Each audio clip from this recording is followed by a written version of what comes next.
I was going to say good morning, but it is almost good afternoon, good evening by now. What I want to do in this short time is share with you some of the things that we've done since I came to MIT around 1973 when we were doing research for NASA in the management of R&D and organizations that organize themselves to meet the needs of their customers. And so I had marketing, we had finance, we had strategic planning, we had HRM, but there was no R&D, the management of R&D, because basically people didn't come to business schools to take courses on how to manage R&D. And so we matched ourselves, and NASA was interested in learning more about how do you manage technology and how do you do technology transfer. So there was a bunch of studies started at that period of time, started by my colleague, late colleague, Tom Allen, who was really interested in information flows, contract allocations to supplier-based organizations, to help Bob Siemens, who was the technical lead of NASA, and James Webb, who was the managerial manager of NASA, who will have his James Webb telescope that you'll find replacing the Hubble if we ever finish it and get it done. So that's the basis by which I'm going to share with you in a very short period of time a whole bunch of work that was done at that time and try to lead it into this new era of electronic media and especially remote work, given the pandemic that's happened. Although the research studies, it takes years for us to do them. So let me do that with you. Tom in particular was interested in information flows and how does the average engineer keep up to date with the explosion of technology that's going on. Somebody in the United Kingdom did a study many years ago of the number of journals in the world of science and technology, and it seems to double about every 15 years. And the latest number he came up with is about 3 times 10 to the 5th power, which is an enormous number of journals worldwide in the field of science and technology. And the question is, how the hell does anybody keep up with this huge explosion of information? So Tom started a bunch of studies trying to figure out where ideas come from, how engineers get ideas. And in R&D, there are 3 kinds of communications you have to worry about. There's communication for coordination. By the way, is the camera going to be able to follow me? I don't, you're okay. Communication for coordination, to coordinate activities across organizational structures. And organizational structure is a barrier to communication. So when you organize for coordination, you organize by program or project. The strength of that is you're trying to emphasize coordination across structures.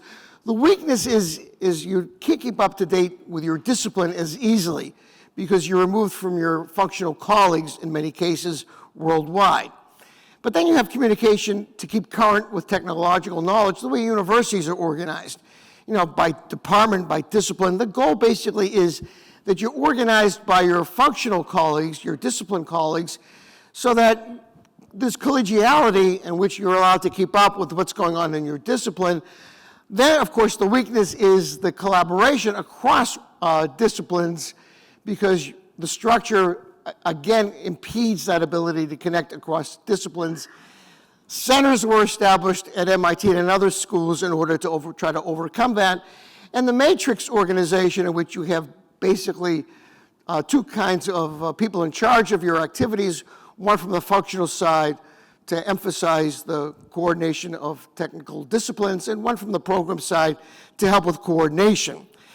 And companies had to learn how to function in the matrix activity. You had a matrix ever since you were born with 2 parents, a father and a mother, both trying to influence you in terms of what to do. And the student and the kid learned how to manage parents in order to survive in the matrix.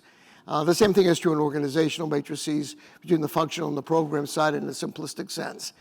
But then you have a real interesting element of communication that's connected to this ecosystem in the Kendall Square area, which is communication which stimulates creativity, the unexpected kinds of communication. So if I ask you a very simple question, is where do you have your most creative meetings?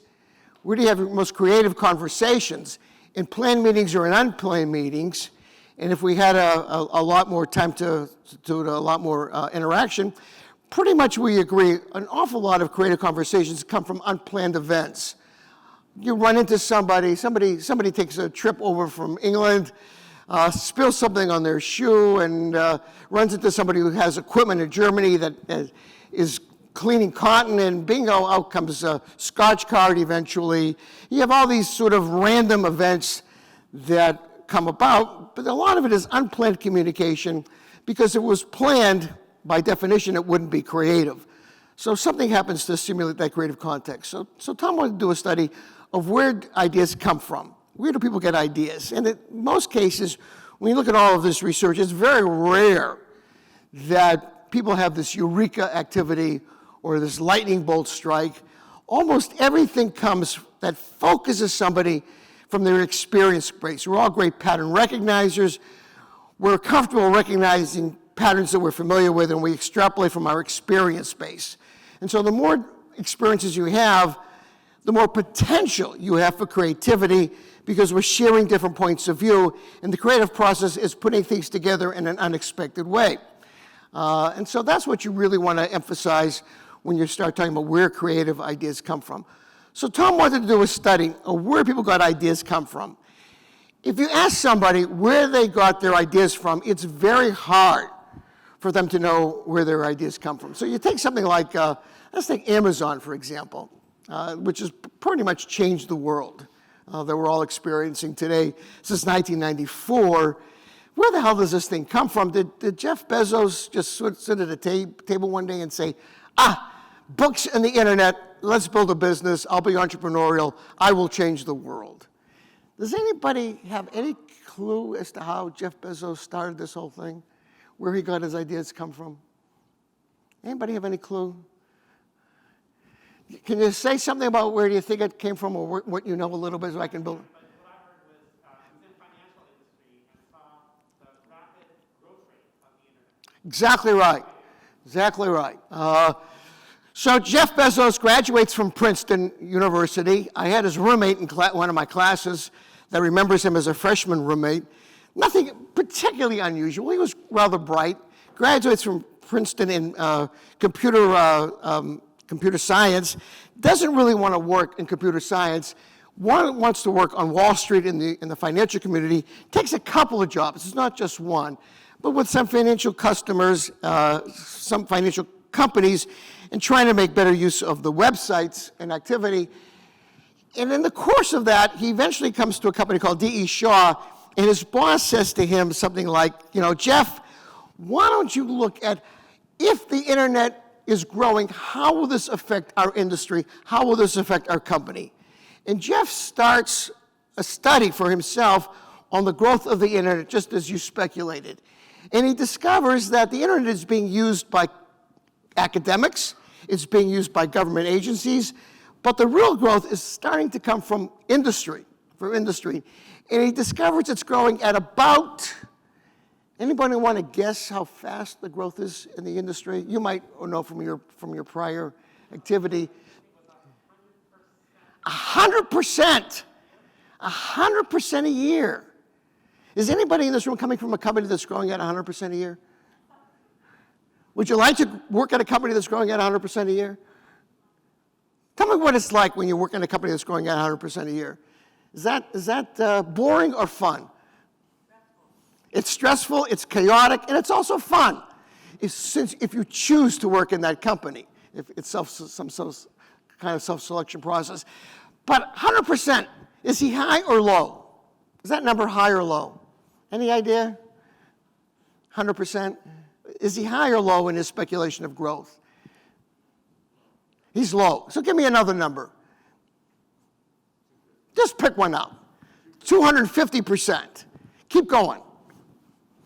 500% growth. Keep going. 1,000%. We can keep this going for a long time. He discovers it's growing at 2,300%. That's different. That's unusual. That focuses him, but that's part of his job. That's his experience base. That's what he's done. So he goes to his boss, the managers at D.E. Shaw, and he says, my God, I've done your study, and this thing is growing like crazy. It's never seen anything like this before. We should do something about that. And his boss says, Jeff, take it easy. No big deal. This is a financial company. We're not an internet company. We're a financial company. We don't do things like that.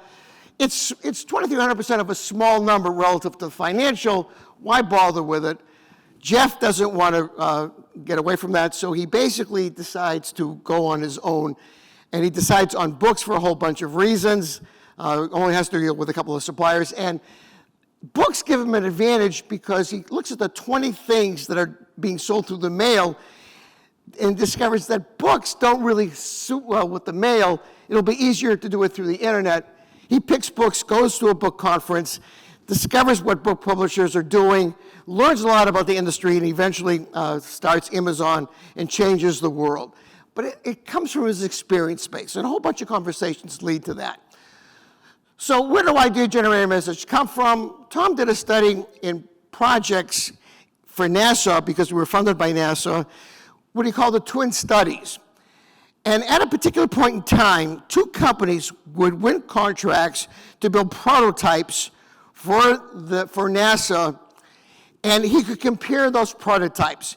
And whenever these groups or these teams made a major change in their approach to a particular problem, whether it was good or bad, but they made a major change, he said, what did you do this week that led to that change? Who did you talk to? What did you read?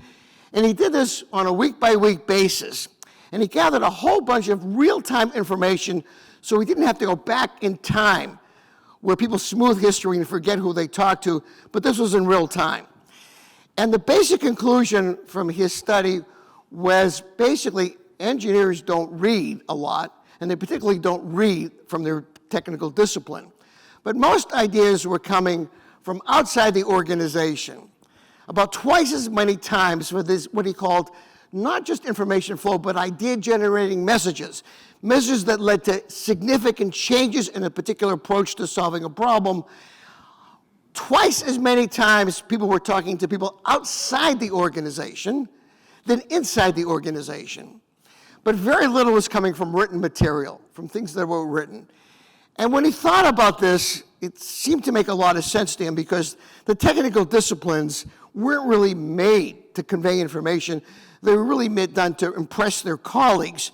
And it's very hard to understand what's really going on in written communication. It's much easier to explain it in person, face-to-face conversation. So the vast majority of information flow is coming from face-to-face conversation, Anything that was written, including the cover of Matchbox, was considered written media. But there are two kinds of people, people inside the organization and people outside the organization.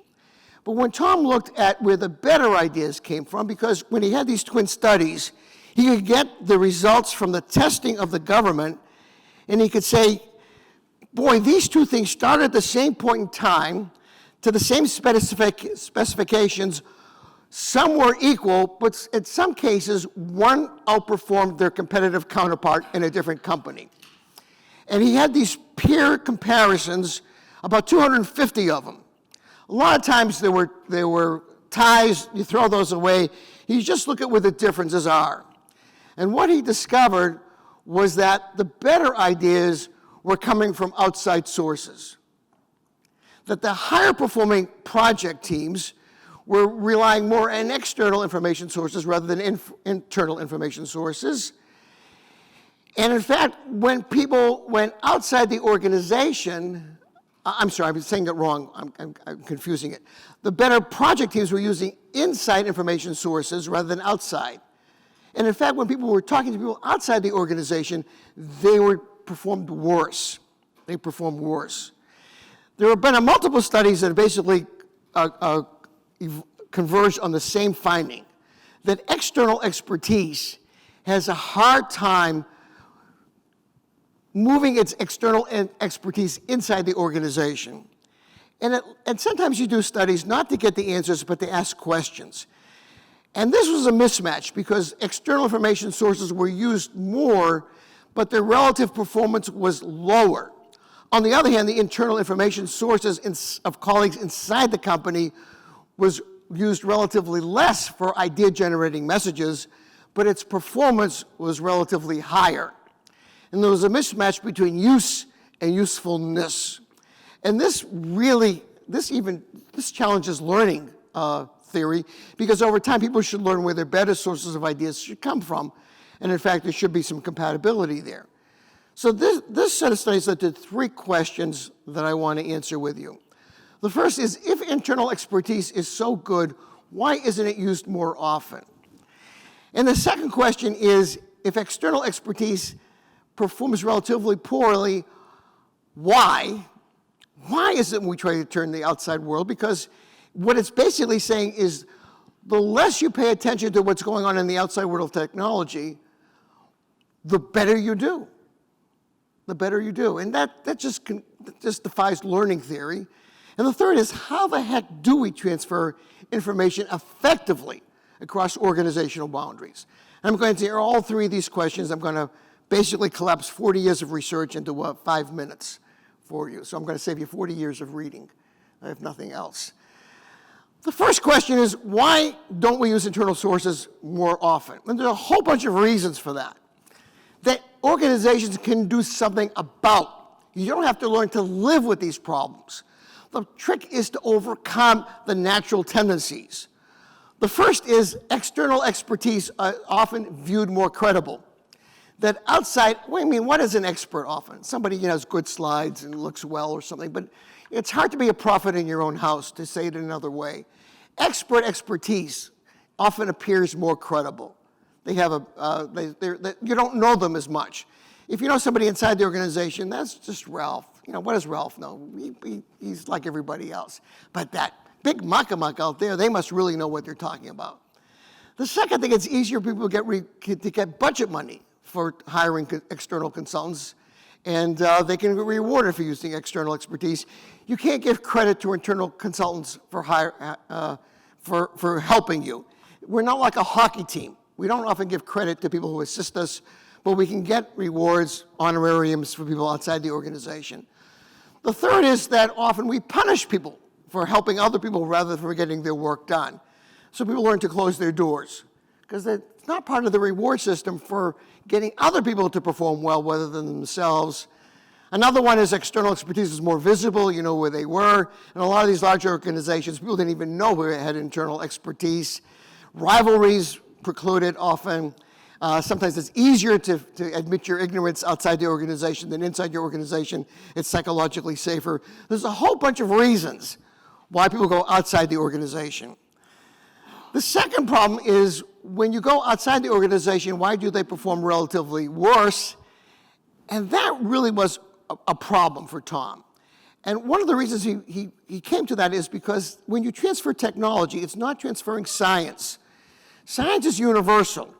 Scientists should define the problem the same way across organizations. But technology is a local phenomenon. The way an organization does its technology is different.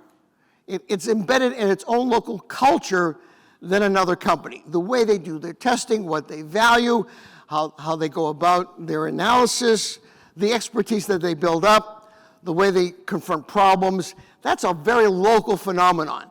And the way they view that problem is different from the way other organizations do it. And then the question is, how the heck do we move information effectively across organizations?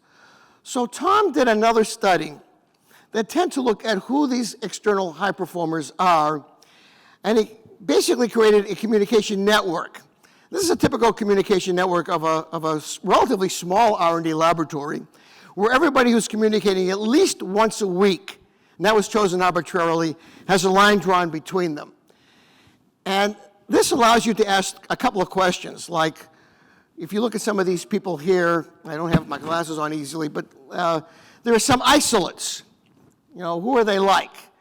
And it turns out a lot of these people are just not located in the organization, or they're in a different building. This is a smaller one that you can see more plainly. In this particular structure, 9, 10, and 11 are in a different building. 12, 13, and 14 were, in fact, in charge of simultaneous engineering, but they were disconnected from the rest of the organization, or the rest of the R&D laboratory. 3, 31, and 32 are individual contributors. But then you have these really high communicators, like 25, 24, 23, and 34, what the hell are they like? So Tom pulled these really high communicators out. And what he discovered was a lot of them read the journals. A lot of them do, in fact, read. Not when they need to, but they keep up. They're able to know what's going on in their discipline. They also have a lot of external colleagues. They keep up with a lot of people in their discipline. They're known by them. They're aware of other people in the laboratory. And these high communicators have a high degree of external contact and a high degree of contact within their organization. And what Tom discovered, and to put it quickly, is information flows effectively through a two-way process. That in any project team, there are people within the project who are able to communicate effectively with external expertise. And they're able to take that information from the outside world and translate it into a form that's relevant to and understandable by people within the organization. And they're information connectors. They're information connectors. So when you look at something like ILP, who should be part of ILP? What you want is people who are able to understand problems within their company, then are able to link the technology of where they're going, transfer that information in a form that's relevant to and useful by the organization itself. Tom called those gatekeepers. He was not happy with that word because it's misinterpreted all over the place. Let's call them information connectors.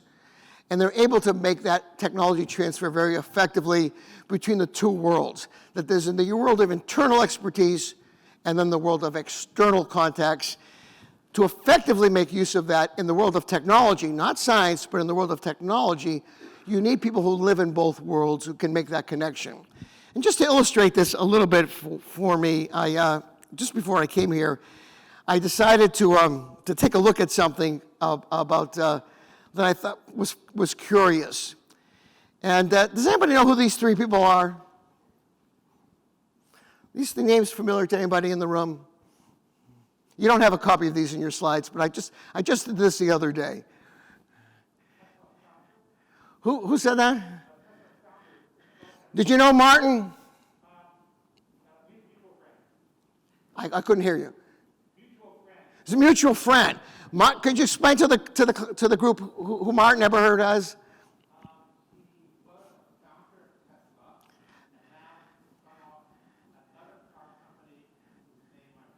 Yeah, I don't know what he's doing today, but one of my students, just like yourself, I always thought Elon Musk was the founder and CEO of Tesla. I had no idea, and then told me he was the fourth CEO.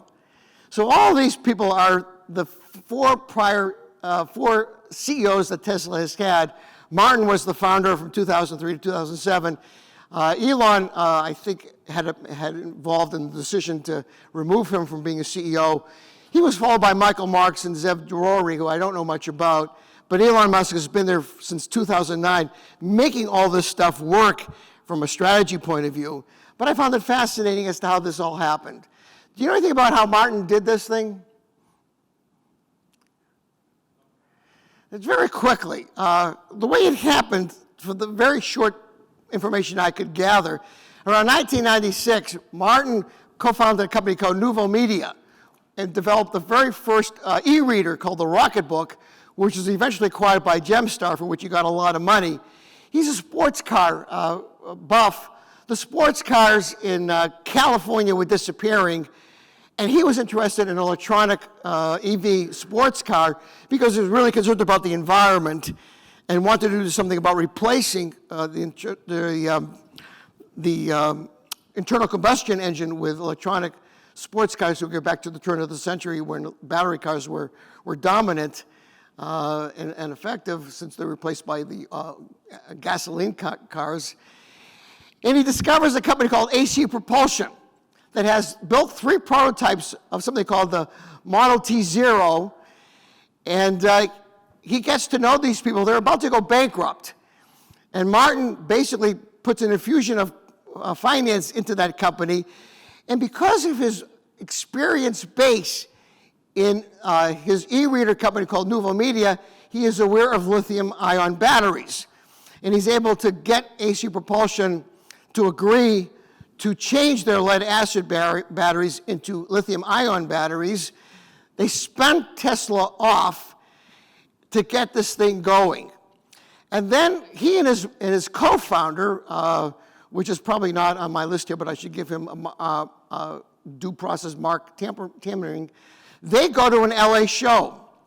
And they get credibility because they can convince Lotus that if they're able to do what they do, Lotus will agree to become a partner with them. That gains them credibility in the auto industry because the suppliers, they knew they could handle the battery, but all of the rest of the components of the battery, the suppliers wouldn't pay any attention to them. But once they established a partnership with Lotus, it added credibility. They were able to get door handles and airbags and things like that to help them along. They then go, because they're members of the Mars Society, to a conference where guess who is speaking? Elon Musk. And they corner Elon Musk. They tell him what they're doing. And all the VCs think they're crazy. But Elon Musk, at the scale of what they're talking about, rockets, it doesn't seem so surprising to him. He gets enamored. He starts to take a ride on something called the Roadstar, which is their prototype, gets excited, puts an infusion of capital into it. I think it's something like $6 or $7 million, but I think he also puts himself as the board chairman. And then around 2009 takes over the company when things aren't going as well as they should. They develop a membership program called the Tesla Roadster Club, where they have basically customers, and I'm going to put it in my language here, they're eventually evangelists. And they're basically telling other people how exciting this car company is, how electronic car companies are, and eventually it becomes a much more successful thing that I think Elon Musk now is worth more than most countries in the world. Is that true? Does anybody know? I think he's worth probably more than probably more than 90% of the world's countries. He by himself is that way. And if you look at this thing, you've got a whole bunch of internal R&D, because what these guys basically did is they focused on how to scale up the lithium-ion battery to a car and now even to planes. But there's a lot of interactions that are critical for making this thing happen with external companies. Their original company called Nuvo Media, where they gained their experience in ion lithium batteries, their connection for credibility with AHC Propulsion, with their original model of a sports car, and the development of the strategy from going from sports cars down eventually to SUVs and cars. Their attendance at a LA auto show in which they build credibility and relationships with Lotus. Their attendance of a Mars Society where they run into Elon Musk as well as other people, and eventually their connections with critical customers who are exciting about this industry. And that's what you want to establish, as many effective external contacts that effectively allow you to transfer information and technology. I have to stop there, but I think we might have time for just one question.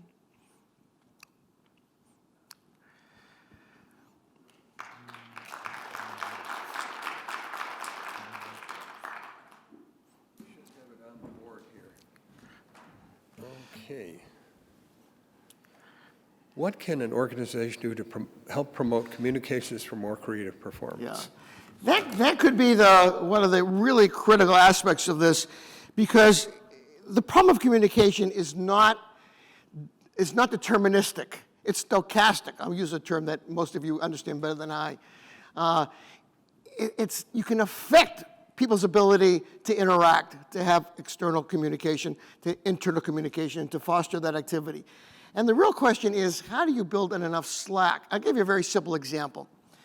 I had a guy who was running a storage company many, many years ago. It was a startup company, sort of like a rack space company or a small EMC type company.